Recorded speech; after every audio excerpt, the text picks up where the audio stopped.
Spironolactone bertindak di buah pinggang anda untuk mengeluarkan lebihan air dan garam dalam tubuh anda. Ini akan mengurangkan tekanan pada saluran darah dan membolehkan jantung berfungsi dengan kurang keras.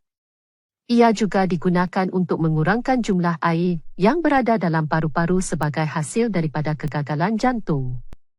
Ubat ini digunakan dalam kegagalan jantung untuk meningkatkan kadar kelangsungan hidup, mengurangkan gejala kegagalan jantung seperti sesak nafas atau pembengkakan kaki, dan mengurangkan peluang untuk dimasukkan ke hospital kerana kegagalan jantung. Ubat ini juga boleh digunakan untuk merawat tekanan darah tinggi atau tahap aldosteron yang tinggi, iaitu sejenis hormon. Anda boleh mengambil ubat ini dengan atau tanpa makanan. Jika anda mengambil 1 dos sehari, ambillah pada waktu pagi.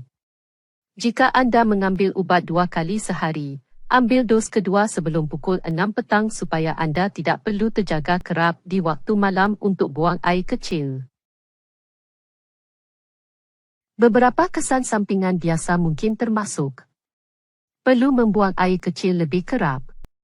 Spironolactone juga boleh menyebabkan pening dan rasa pening. Ini mungkin berlaku terutamanya apabila anda bangun dengan cepat dari kedudukan berbaring atau duduk. Bangun secara perlahan atau menukar posisi perlahan-lahan boleh membantu mengatasi gejala ini.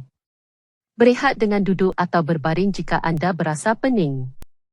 Anda juga mungkin mengalami sakit payudara atau peningkatan saiz payudara pada lelaki, atau mengalami perubahan dalam kitaran haid anda pada wanita. Akhirnya, ubat ini mungkin meningkatkan tahap potasium dalam darah anda.